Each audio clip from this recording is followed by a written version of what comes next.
Ako lang ba or marami tayo na hindi na tumatakbo ng masyadong mahabang mga long runs? Ang long run ko ngayon is around 80 minutes na lang to 90 minutes. So around 1 hour 20 minutes yun or 1 hour 30 minutes. So ganun na lang yung long run ko.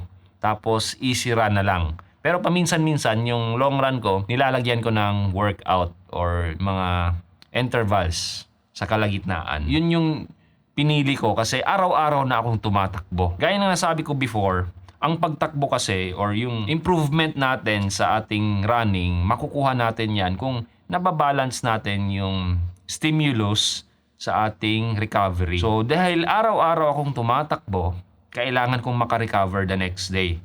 Tapos sa loob ng isang linggo, 3 beses akong nag-e-intervals. Sub-threshold intervals or around zone 3. So, yun yung ginagawa ko. Hindi siya masyado kabilisan, pero hindi rin siya ganun kabagal. Ang kagandahan nun, hindi ko rin masyadong hinahabaan. Around 4-5 kilometers lang or 6 kilometers na interval session. Tapos, 2 kilometrong warm up, tapos 1 kilometrong cool down. So, sa mga interval session ko ng isang gabi, around 8 to 9 kilometers lahat-lahat natatakbo ko.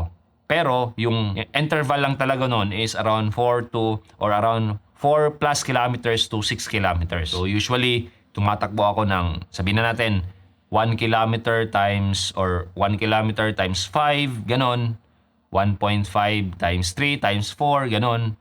Or 2 times 3, 2 kilometers times 3, tapos uniform yung rest ko noon around 60 seconds lang or 1 minute. Yun nga, araw-araw akong tumatakbo, every other day mayroon akong sub-threshold intervals.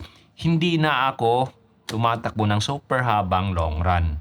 Kasi pag ganon, mako-compromise yung recovery ko. So, yung long run ko, 1 hour, 30 minutes max. Pero yun nga, pag hindi ako nakapag sub-threshold interval ng isang beses or meron akong na-miss out, babawiin ko sa long run.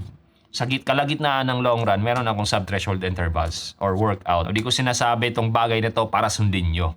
Actually, binabahagi ko lang to kasi gusto ko rin ibahagi yung training plan ko and hopefully, yung improvement na mabibigay nito. Pero malaki yung risk dito kung hindi nyo alam yung ginagawa nyo na baka ma-injury ko yun or ma-burnout. Pero, mini-maintain ko pa rin yung majority ng aking mga takbo is easy. Around 50 plus or 50, sabihin natin 50 yung aking usual na mileage every week.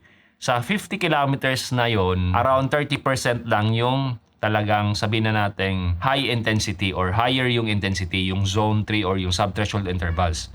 The rest nun is easy pace. So, around 70 to 30% or 70% easy, 30% yung interval session.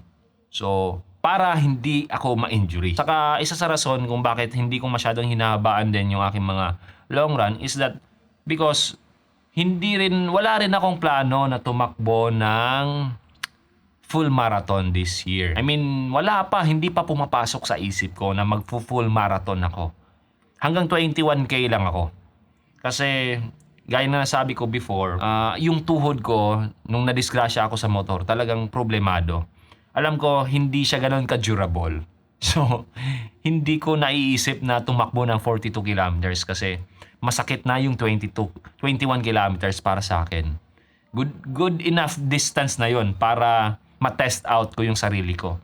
Siguro, kung ma-develop ko yung musculoskeletal system ko na talaga maging durable siya in the coming years, dun pa ako mag-iisip na talagang mag-full marathon. Pero right now, kontento na ako kasi hindi naman ako binabayaran para tumakbo.